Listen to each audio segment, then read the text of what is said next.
Centre प्रस्तुत करते हैं शांति समय।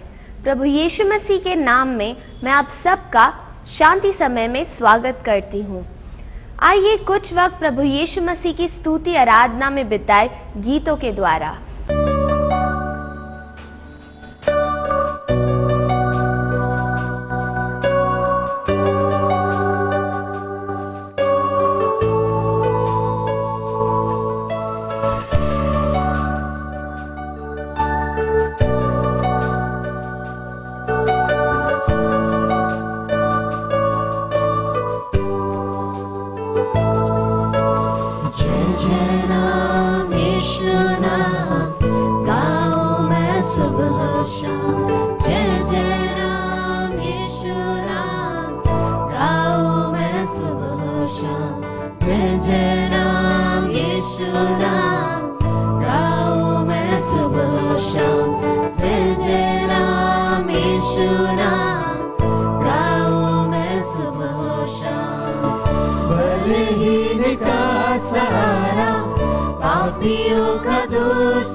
तू है कितना प्यारा, शब्द ना कैसे बताऊं।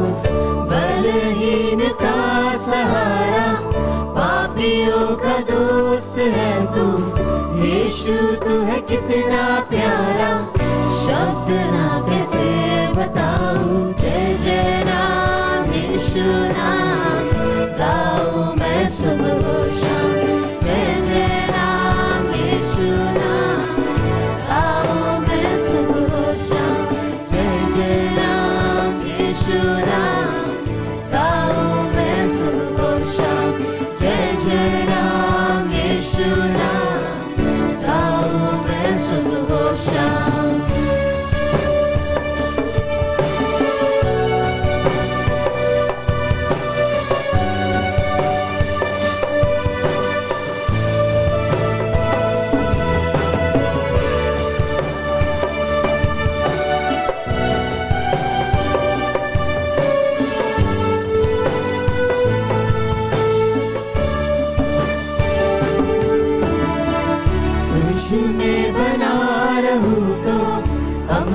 फल लाऊं मैं, गाऊं तेरी जय सदा तो तुझ सा बन जाऊं मैं।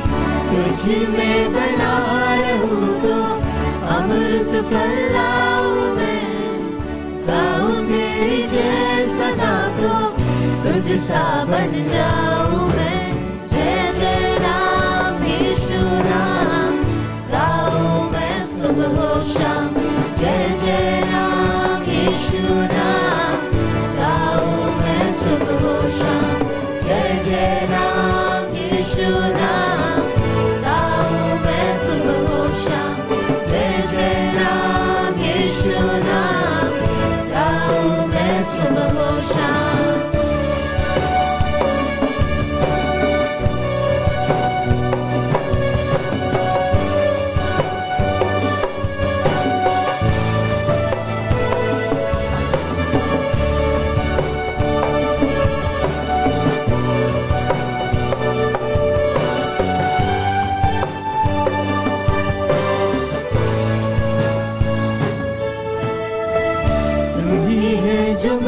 बुलाता देता है जीवन जल, तेरी शक्ति पाऊं सदा और योजना ये सफल। तू ही है जो मुझको बुलाता देता है जीवन जल, तेरी शक्ति पाऊं सदा और योजना ये सफल हो जाए। जय जय राम यीशु नाम, गाऊं मैं सुबह शाम। जय जय राम यीशु नाम, गाऊं मैं सुबह शाम। जय जय राम यीशु नाम, गाऊं मैं सुबह शाम। जय जय राम यीशु नाम, गाऊं मैं सुबह शाम।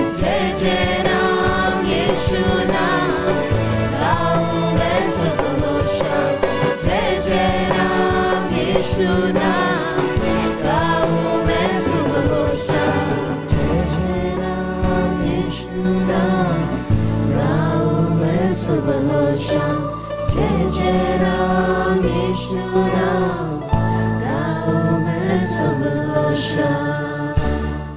अब रेवरेंड सुनील मंतोड़े हमसे प्रभु यीशु के वचन के द्वारा बात करेंगे।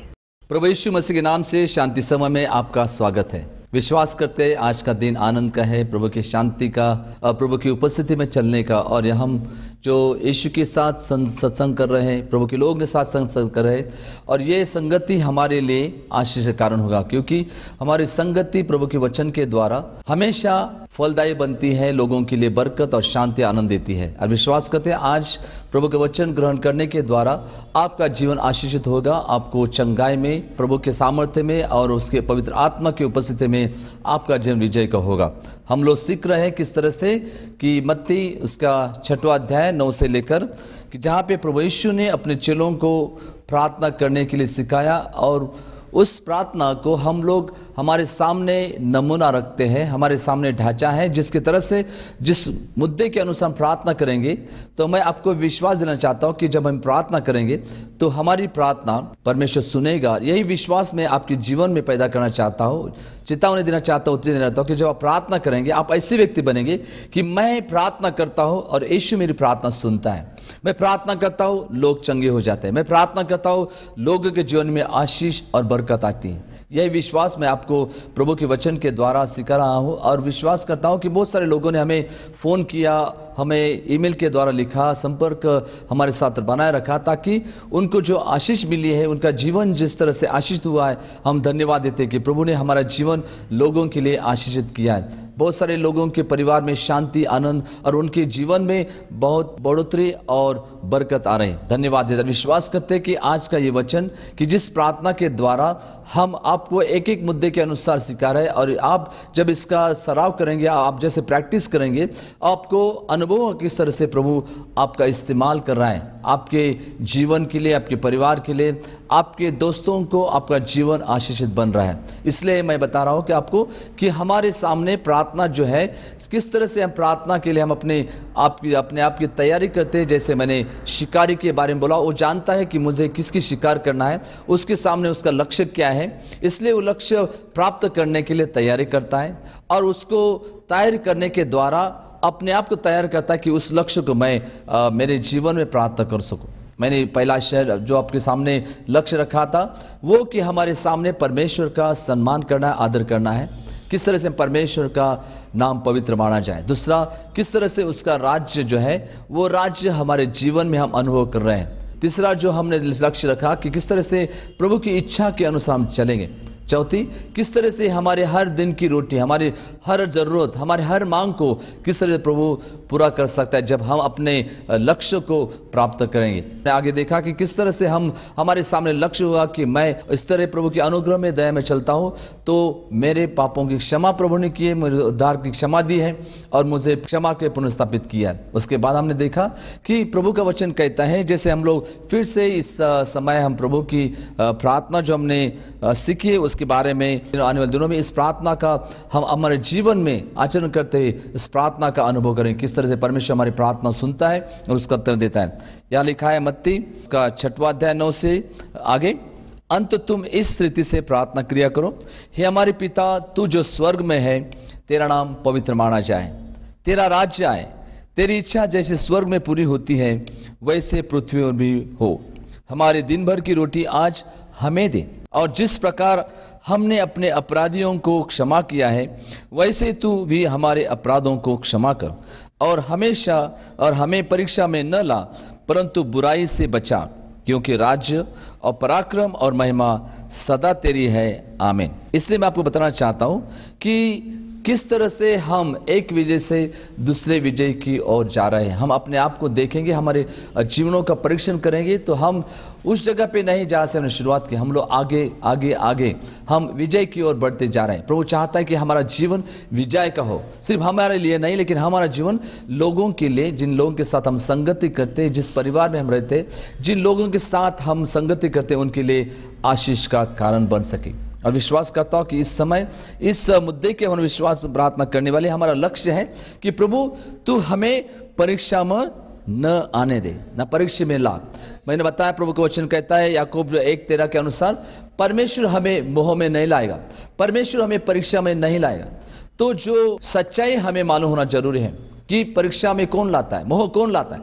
मोह और परीक्षा लाने वाला शैतान है। शैतान जो है वो हमारा दुश्मन है। वो चाहता है कि हमारा नाश हो जाए और हम बर्बाद हो जाए और एक दिन हम मर जाए और नरक में उसके साथ जाए। ये शैतान की योजना है। लेकिन मैं बताना चाहता हूँ कि हम जब तक सच्चाई हमें मालूम नहीं होगी तब तक हम प्रकाशित बनकर विजय की ओर नहीं जा सकते। प्रभु का वचन कहता है मेरे लोगों का नाश होना क्योंकि वो अज्ञानी है। ज्ञान न होने के कारण बहुत सारे लोग नाश हो रहे हैं। प्रभु का वचन कहता है सच्चाई यानी सत्य आपको मालूम होगा और सच्चाई सत्य जो है आपको बंध मुक्त करेगा, स्वतंत्र करेगा। यानी इसका मतलब क्या है कि सच्चाई का ज्ञान आपको मिलेगा तो ज्ञान के द्वारा आप सारे अंधकार के कामों के ऊपर विजय पाकर प्रकाश में चल सकते हैं। तो इसलिए मैं आपको बताना चाहता हूं कि हमें कुछ सच्चाई के बारे में मालूमात करना जरूर है, उसका ज्ञान हमें होना जरूर है। क्योंकि जब शैतान हम पर मोह लाएगा, शैतान हमें परीक्षा में लाएगा तो हम उसके ऊपर विजय पा सकते हैं। हम लोग पराजित नहीं बल्कि विजय की ओर चल सकते हैं। क्योंकि परमेश्वर ने हमारे लिए पराजय की, हमारे लिए हमारे परिवार के लिए पराजय की योजना बनाई नहीं। तो परमेश्वर ने हमारी सफलता की, फलद्रुपता की और विजय की योजना बनाई है। तो आपको ये ध्यान में रखना है ये कि मेरे लिए परमेश्वर की योजना विजय की योजना है। जैसे हमने सीखा कि परमेश्वर की इच्छा मेरे भलाई की है, मेरे सिद्धता की है और मैं उसको ग्रहण कर चुका हूँ। और आज इस समय मैं बताना चाहता हूँ कि जब हम प्रार्थना करेंगे कि प्रभु तू हमें परीक्षा में न ला, तो हमें क्या करा, तो हमें इस सारे बुराई से हमें बचा। तो हम लोग बताना चाहते हैं कि जो मोह लाने वाला, परीक्षा लाने वाला शैतान है, इसलिए हमें कुछ सत्य के बारे में हमें जानना है। तो मैं आपको बताना चाहता हूँ कि कुछ सत्य जो है उसकी जानकारी हमें होनी जरूरी है। और जानकारी के द्वारा जो हमें ज्ञान प्राप्त होता, ज्ञान हमेशा हमें सुरक्षा देता, ज्ञान हमेशा हमें बचाता है। जब ज्ञान होगा तो हम अपने आप का बचाव कर सकते। हमें यह ज्ञान है कि कोई इलेक्ट्रिक वायर खुली हो तो हम उसको पकड़ नहीं सकते, क्योंकि उन्हें मालूम है कि इलेक्ट्रिक वायर के अंदर क्या है, झटका बैठ सकता है और मर बच सकते हैं। ज्ञान होने के द्वारा हम अपने आप का बचाव कर सकते हैं। हम किसी जो खुली वायर है जिसके अंदर इलेक्ट्रिक प्रवाह चल रहा है उसमें हाथ लगा नहीं सकते, क्योंकि वो हमें ज्ञान है कि उसके अंदर हमारी मौत हो सकती है, हमारी जान चली जा सकती। तो ज्ञान होने के द्वारा हमें अपना बचाव कर सकते। हम जा रहे रास्ते में और हमें मालूम है कि रास्ते में बड़ा खड्डा है, बड़ा खड्डे की वजह से हम अपने ज्ञान होने के द्वारा हम अपने आप को बचा सकते हैं। जब हमें मालूम ही नहीं तो हम अनजान होने के नाते हम लोग उसके अंदर गिर सकते हैं, मर सकते हैं। तो ज्ञान हमेशा हमें बचाता है। तो इसलिए हमें ज्ञान लेना हमारी जिम्मेदारी, ज्ञान हमें लेना, ज्ञान के द्वारा हम अपना बचाव कर सकते हैं और दूसरे का ही बचाव कर सकते हैं। जब हमें ज्ञान होगा, सच्चाई मालूम होगी तो हम अपने आप को स्वतंत्र कर सकते हैं। सच्चाई मालूम होगी तो हम सारे गुलामी को, सारे बंधन को हम तोड़ सकते हैं। तो इसलिए हमें यह जानना है कि हमें परीक्षा में लाने वाला कौन है, परीक्षा में हमें गिराने वाला, हमें मोह में लाने वाला कौन है। इसलिए मैं आपको बताना चाहता हूं कि ऐसे 4 सत्य है हमें मालूम होंगे तो हमारा जीवन विजय का होगा कि हम किस तरह से शैतान के सारे मोह के ऊपर, किस तरह शैतान के सारे परीक्षा के ऊपर हम विजय पा सकते हैं। जैसे आपके जीवन में कुछ बुरी आदतें हैं, आपकी भाषा जो है उसकी भाषा आपकी है लोगों को अपमानित करने वाली है, आप जब बातें करते हैं लोग आपसे दूर हो जाते हैं, शायद इसके ऊपर हम विजय पा सकते हैं। हमारे चरित्र के ऊपर, हमारा चाल चलन के ऊपर जो बुरा है लेकिन हम उसके ऊपर विजय पा सकते हैं। क्योंकि ये शैतान मोह में हमें टालता है कि हम लोगों का अपमान करें, लोगों के साथ बुरा करें क्योंकि हम बुरे जीवन जिए, और शैतान यही चाहता है कि हम पराजित जीवन जिए। लेकिन मैं बताना चाहता हूं कि प्रभु का वचन कहता है कि हम विजय की ओर चल सकते हैं। तो इसलिए हम जो हमारी प्रार्थना की प्रभु तू हमें परीक्षा में न ला परंतु बुराई से बचा। परमेश्वर हमें इस मोह से और बुराई से बचाने के लिए हमें ज्ञान देना चाहता है। प्रभु चाहता है कि उस ज्ञान को प्राप्त करके हम ऐसे सिद्ध व्यक्ति बन जाए ताकि हम शैतान का सामना करेगा तो शैतान हमारे सामने से भाग जाएगा। ये प्रभु का वचन है। तो इसलिए मैं आपको बताना चाहता हूं कि 4 सत्य के बारे में हम इन दिनों में पढ़ने वाले हैं, लेकिन 4 मैं सत्य आपको बताना चाहता हूं और आने वाले दिनों में एक एक करके हम उसके ऊपर परीक्षण करेंगे, उसका ज्ञान लेंगे ताकि हम एक विजय से दूसरे विजय की ओर जा सकते हैं। मैं आपको बताना चाहता हूं मत्ती 6 और 13 के अनुसार प्रभु का वचन कहता है कि परमेश्वर हमें तू इस मोह से बचा और सारे बुराई से हमें बचा। हमें ये जो सत्य है सत्य को जानना। पहला सत्य जो है कि वहां एक न दिखाई देने वाली दुनिया है। हम लोग अपने आंखों से, दैहिक आंखों से उस दुनिया को नहीं देख सकते, लेकिन वो सच्चाई है एक अदृश्य जो न दिखाई देने वाली दुनिया है। जैसे हम उसको पवित्र आत्मा की दुनिया और शैतान की आत्मा की दुनिया, जैसे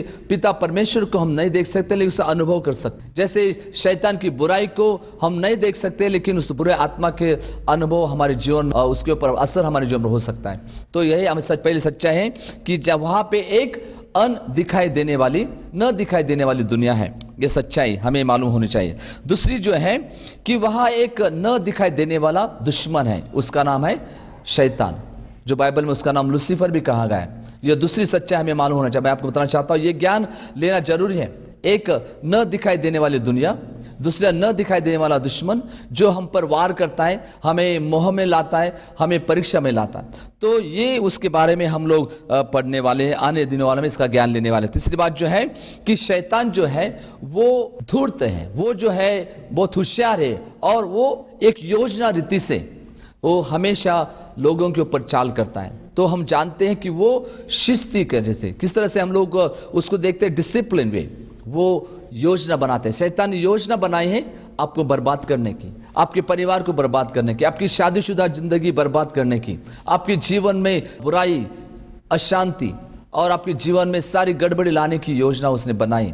तो मैं आपको बताना चाहता हूं, ये तीसरा सत्य हमें जानना है कि शैतान योजना रीति से काम करता है। वो कभी उठ कर नहीं काम करता, उसने योजना बनाई है और योजना के अनुसार वो चाल चल रहा है। लेकिन हम लोग जो है अज्ञानी होने के नाते, हमें इसका ज्ञान नहीं, इसके वजह से हम लोग उसके मोह में फंस जाते, उसके परीक्षा में फंस जाते और हम अपने आप का नाश करते। तो ये तीसरी बात। और चौथी बात जो हमें सच्चाई हमें मालूम होना है कि इस शैतान के चालों के ऊपर, शैतान के सारे बाणों के ऊपर किस तरह से हम विजय पा सकते हैं, उसके लिए प्रभु ने हमें किस तरह की सुरक्षा दी है।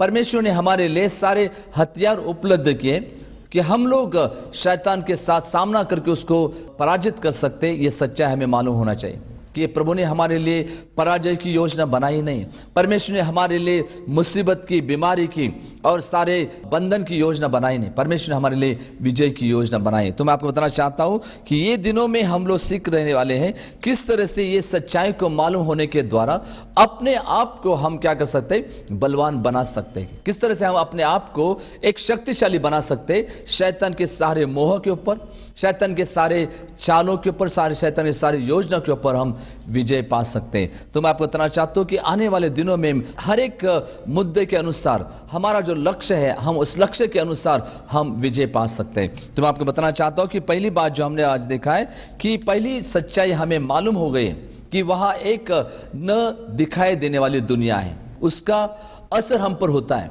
आज हमारे आजू बाजू में जो गड़बड़ी हो रही है, आजू बाजू में जो अशुद्धता, अमंगलता और जो गंदे काम हो रहे हैं, उसकी वजह जो है उसके पीछे जो अशुद्ध आत्मा है, शैतान की आत्मा जो है लोगों को बुराई में, लोगों को परमेश्वर के विरुद्ध में, परमेश्वर के लोगों के विरुद्ध काम करने के लिए वो आत्मा जो काम करते हैं। इसलिए हमें आपको ये न दिखाई देने वाली दुनिया के बारे में सच्चाई मैं आपको बताना चाहता हूँ। इसलिए प्रभु का वचन कहता है कि वहाँ पे एक न दिखाई देने वाली दुनिया है। इसलिए पुराने नियम में कुछ वचन है जो उस वचन के अनुसार हम अपने जीवन को ये सच्चाई के बारे में मालूमात करने वाले। प्रभु का वचन कहता है दूसरे राजे उसका 6वां अध्याय और 15 से 17, वहाँ पे एक सच्चाई बताई गई है। परमेश्वर का दास था, उसका नाम था अलीशा।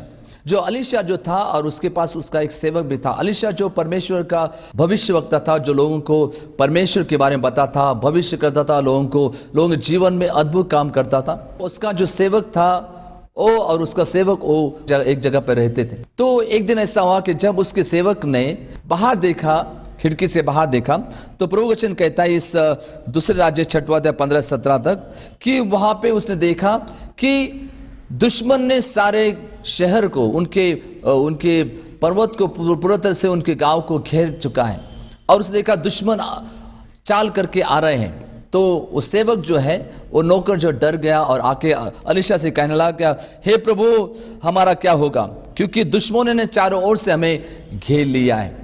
अलीशा जो तो परमेश्वर का सेवक था, वो जानता था कि परमेश्वर जो है बड़ा है। जिस परमेश्वर की मैं आराधना करता हूँ, जिस परमेश्वर ने मुझे आदेश दिया है, वो सबसे बड़ा महान परमेश्वर है और हमें बचाने के लिए, हमें संभालने के लिए उसने पहले से दूतों को हमारे लिए तैनात किया है। तो जानता था जब परमेश्वर मेरे साथ है तो मेरे विरुद्ध में क्यों होगा। परमेश्वर ने मुझे सुरक्षा के लिए सुरक्षा दी है, तो मुझे दुश्मन से डरने की बात नहीं। तो यहाँ पे जो न दिखाई देने वाली दुनिया है उसको देखने के लिए अलीशा ने प्रार्थना की, उसने परमेश्वर से प्रार्थना की, परमेश्वर तू इस मेरे सेवक की आंखें खोल दे ताकि वो देख सके कि तेरी योजना क्या है। प्रभु का वचन कहता है कि जब अलीशा ने प्रार्थना किया तब उसके सेवक की आंखें खुल गई और उसने क्या देखा कि उसने देखा कि सारे पर्वत के सामने उस जहां दुश्मनों ने घेर चुका था वहां उसके सामने परमेश्वर के दूतों और रथों को अग्नि के द्वारा उनको प्रभु ने सुरक्षा दी थी। उसकी आंखें खुलने के द्वारा उसने देखा लाखों लाखों दूत और अग्नि के द्वारा रथों में बैठकर उनकी सुरक्षा कर रहा है। तो प्रभु को धन्यवाद देते अलीशा ने कहा कि जो वहां पे है उससे हमारे साथ जो है वो बड़े हैं, इसलिए प्रभु धन्यवाद देते। प्रभु का वचन कहता है यूहन्ना का पहले यूहन्ना 4:4 में कि इसलिए यह सच्चाई हमें मालूम हो जाए यीशु के लोग होने के नाते। प्रभु का वचन कहता है, यूहन्ना यह कहता है कि जो दुनिया में जो शैतान है उससे ताकतवर हमारे अंदर जो है यीशु है वो बलवान और शक्तिशाली है। इसलिए मैं आपको बताना चाहता हूं कि हमें आत्मिक आंखों से देखना है कि परमेश्वर ने हमें सुरक्षित देने के लिए, हमें संभालने के लिए दूतों को तैनात किया है, उनको आज्ञा की हमारी सुरक्षा करने के लिए। लेकिन इस सुरक्षा के बाहर निकलने के लिए हम खुद जिम्मेदार हैं। हम निर्णय ले सकते हैं, हमारा निर्णय जो है परमेश्वर की सुरक्षा में रहना है या परमेश्वर की सुरक्षा के कवच के बाहर जाना है। हमारा निर्णय जो है हमेशा अंतिम क्षण निर्णय ले सकता है कि मैं क्या सोचता हूं, मेरा निर्णय क्या है। मेरा निर्णय कि प्रभु की सुरक्षा में रहना है, तो दुनिया की कोई ताकत मुझे उस सुरक्षा से बाहर निकाल नहीं सकती। लेकिन मेरा निर्णय है जब शैतान मोह में लाता है मुझे उस सुरक्षा से बाहर निकलने के शक के द्वारा, गलतफहमी के द्वारा हम उस सुरक्षा से बाहर निकलते हैं। हम शक पैदा करते हैं, परमेश्वर मुझे संभालना नहीं, परमेश्वर ने उसकी सुरक्षा मुझे नहीं दी। ये शक पैदा करने के द्वारा, गलतफहमी के द्वारा हम उस सुरक्षा चक्र से बाहर आ जाते हैं और उस मोह में हम फंस जाते हैं, उस शैतान की चालों में फंस जाते हैं। इसलिए ये सच्चाई प्रभु का वचन कहता है 2 राजा और 6वां अध्याय 15 और 17 के अनुसार कि परमेश्वर ने हमारे लिए दूतों को तैनात किया है। प्रभु का वचन कहता है भजन संहिता 34:7, भजन संहिता 91:11 के अनुसार परमेश्वर ने हमारे लिए उसको दूतों को तैनात किया, हमें उसने सुरक्षा में रखा है। प्रभु का वचन कहता है 34 में, भजन संहिता 34:7 में कि उसके दूत जो है हमें सारे बुराई से छुड़ाने के लिए, बचाने के लिए उसने हमें उसकी सुरक्षा में रखा है। भजन संहिता 91 में लिखा है परमेश्वर ने उसके दूतों को आज्ञा की मेरी सुरक्षा के लिए। तो मैं धन्यवाद देता हूं कि मैं सुरक्षित हूं, मैं प्रभु की सुरक्षा में, परमेश्वर ने पहले से मेरे लिए सुरक्षा की योजना बनाई। तो आपको डरना नहीं, इस हम लोग न दिखाई देने वाली दुनिया को डरना नहीं, लेकिन हमें सच्चाई मालूम होना चाहिए कि वो शायद हम पर वार करेगा, लेकिन परमेश्वर के सुरक्षा चक्र में हमें रहना है। हमें यही कबूल करना है कि यीशु का लहू मुझे सारे पापों से शुद्ध और पवित्र करता है। यीशु के लहू में मैं सुरक्षित हूँ। जब मैं मेरे जीवन में शक पैदा करता हूँ, जब मेरे जीवन में मैं उसके बारे में संदेह करता हूँ, तो मैं सुरक्षा चक्र से बाहर आता हूँ। तो ये आज बताना चाहता हूँ कि वहाँ न दिखाई देने वाली दुनिया है, उसके बारे में डरना, लेकिन हमें उसके बारे में मालूमात करना जरूर है, उसके बारे में ज्ञान करना है कि वहाँ पे दुनिया है, वो शैतान है जो हमें पराजित करना चाहता है। दूसरी सच्चाई जो हम जानते हैं, यहाँ पे प्रभु का वचन कहता है कि प्रभु का वचन कहता है इज़ेकियेल 28:11 और 19 से, और यशायाह 14:12 और 15 में, ये दोनों अध्याय में शैतान के बारे में लिखा गया है। किस तरह से वो शैतान स्वर्ग में था लेकिन उसने परमेश्वर के विरुद्ध में काम किया, उसके मन में गर्व पैदा हुआ, घमंड आ गई, उसकी वजह से परमेश्वर ने उसको स्वर्ग से गिरा दिया, फेंक दिया और इस धरती के ऊपर गिर गया। तो प्रभु का वचन कहता है कि उसके बारे में, तो जो शैतान जो है वहां पे लिखा है किस तरह से उसने परमेश्वर विरुद्ध में काम किया और परमेश्वर ने उसे स्वर्ग से निकाल दिया। परमेश्वर का वचन कहता है किस तरह से वो उसको इस दुनिया का राजकुमार कहते हैं, उसको कहता है प्रिंस ऑफ दिस वर्ल्ड। यूहन्ना 12:30 के अनुसार वहां पे उसको कहता है वो इस दुनिया का राजकुमार है। पौलुस उसके इफिस 2 के अनुसार कहता है कि वो इस दुनिया का अधिकारी है। प्रभु का वचन कहता है 2 4:4 के अनुसार वो इस दुनिया का देवता है। तो इस न दिखाई देने वाले दुश्मन के बारे में हमें सच्चाई मालूम होनी जरूरी है। आज मैंने आपको बताया सच्चाई कि वह न दिखाई देने वाला दुश्मन है, उसका असर हम पर हो जाता है जब हम उसके बातों को, उसके विचारों को लेते और अपना चाल चलन उसके अनुसार बुराई की ओर चढ़ते, तो उसका प्रभाव, उसका असर हमारे ऊपर, हमारे जीवन के ऊपर, हमारे व्यवसाय के ऊपर, हमारे परिवार के ऊपर हो सकता है। इसलिए मैं बताना चाहता हूँ ये सच्चाई हमें मालूम हो गया, हमें ज्ञान प्राप्त हो गया है कि वहाँ न दिखाई देने वाला दुश्मन जो है शैतान, उसके बारे में बाइबल हमें बताती। तीसरी बात मैं बताना चाहता हूँ कि शैतान जो है उसकी योजना है, उसने योजना बनाई। जैसे यूहन्ना 10:10 में यीशु कहता है, मेरी योजना जो है तुम्हारी भलाई की, मैं आया हूं जीवन और बहुतायत का जीवन देने के लिए आया हूं। यीशु आया है बहुतायत का जीवन देने के लिए आया। ये परमेश्वर की योजना है। लेकिन उससे मैं आपको बताना चाहता हूं शैतान की योजना क्या है। बोलता है चोर आता है, चोर यानी शैतान आता है चोरी करने के लिए, बर्बादी करने के लिए और हमारा जो जीवन है उसको नाश करने के लिए आता है। तो ये शैतान की योजना है और वो योजना रीति से वो हमारे जीवन में कार्य करना चाहता है। तो आने वाले दिनों में हम लोग देखने वाले किस तरह से ये शैतान हमारे जीवन में उसकी योजना लाने की कोशिश करता है और किस तरह से हम उसके बलि बन जाते हैं, किस तरह से हम उस मोह में हम गिर जाते हैं। लेकिन प्रभु ने चाहता कि हम उस मोह में गिरे और हम पराजित बने। प्रभु चाहता है कि हम विजय की ओर हमारा जीवन बिताएं। तो इसलिए मैं आपको बताना चाहता हूँ आने वाले दिनों में हम देखने वाले किस तरह से शैतान जो योजना बनाते हैं उस योजना के बारे में हम सीखने वाले। लेकिन हम लोग उसके बारे में सीखने वाले किस तरह से हम उस शैतान की चालों के ऊपर विजय पा सकते, किस तरह से हम अपने आप की सुरक्षा कर सकते, प्रभु ने हमें क्या क्या हथियार दिया है जिस हथियार का इस्तेमाल करने के द्वारा हम विजय पा सकते। हमारा लक्ष्य है कि हमें अपने आप को परमेश्वर के वचन के अनुसार प्रभु हमें सारे मोह से छुड़ाएगा, सारी बुराई से हमें बचा सकता है। जब हमें ये ज्ञान प्राप्त होगा तो हम विजय पा सकते हैं। मैं आपके लिए प्रार्थना करूंगा कि जिस तरह से शैतान ने आपको मुसीबत में लाया, शैतान ने बीमारी आपके जीवन में लाई, शैतान ने आपके जीवन में मुश्किलें लाई, लेकिन उसके ऊपर विजय पा सकते हैं। यह हमारा लक्ष्य होगा कि हम इस मोह के ऊपर, इस शैतान की योजना के ऊपर विजय पा सकते हैं। मैं आपके लिए प्रार्थना करूंगा, आपको अनुभव हुआ कि किस तरह से प्रभु आपको चंगाई दे रहा है, प्रभु किस तरह से सारी मुसीबत आपसे जीवन से दूर कर रहा है और शांति और आनंद देगा। हम प्रार्थना करेंगे। प्यारे प्रभु धन्यवाद देते इस समय के लिए, आपकी उपस्थिति के लिए धन्यवाद देते। प्रभु आपने हमें चुना है ताकि हम प्रभु से यीशु के नाम से हम विजय की ओर चले। प्रभु आपने दिया अधिकार से सारे मुश्किलों को, सारे मुसीबत को, सारे बीमारियों को, सारे शापों को जो लोग सुन रहे हैं उनके जीवन से मैं निकाल देता हूँ, तोड़ देता हूँ। और प्रभु तेरे अधिकार से उनके जीवन में चंगाई कबूल करता हूँ। प्रभु तेरे अधिकार से उनके जीवन में शांति, आनंद और प्रेम कबूल करता हूँ प्रभु। और शैतान के सारे चालों के ऊपर विजय पाने के लिए उनको तो पवित्र आत्मा का अभिषेक दे। प्रभु आपने मेरी प्रार्थना सुनी, उनको चंगाई दी और शांति आनंद दिया। धन्यवाद देते यीशु मसीह के नाम से, आमीन। हम विश्वास करते कि इसी से प्रभु ने आपको छुआ है, सारी बीमारी चली गई। आपके जीवन में जो अनुभव हुआ है हमें फ़ोन करके हमारे साथ संपर्क करें, हमें लिखें ईमेल द्वारा, खत के द्वारा। हम आपके लिए प्रार्थना करते हैं क्योंकि हम चाहते हैं कि आपका जीवन विजय हो, एक विजय से दूसरे विजय के ऊपर चले, शैतान की सारे योजना के ऊपर आप विजय पा सकते हैं। यीशु की शांति आपके साथ हमेशा बने रहे, आमीन। मैं विश्वास करती हूँ कि आज का ये शांति समय आप सबके लिए आशीष से भरा हुआ हो। हमें संपर्क करने के लिए इस पते पर लिखें। हमारा पता है Christian faith centre, assembly of God church, Starview apartment, ground floor, 610 Sion Trombay road, Chembur, Mumbai 400071।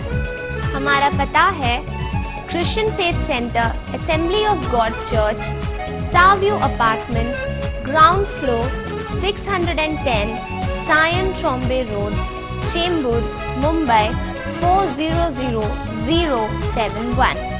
हमारा टेलीफोन नंबर है 8082428488 9323217402। आप हमें ईमेल द्वारा भी संपर्क कर सकते हैं। हमारा ईमेल आईडी है mantodesunil@gmail.com।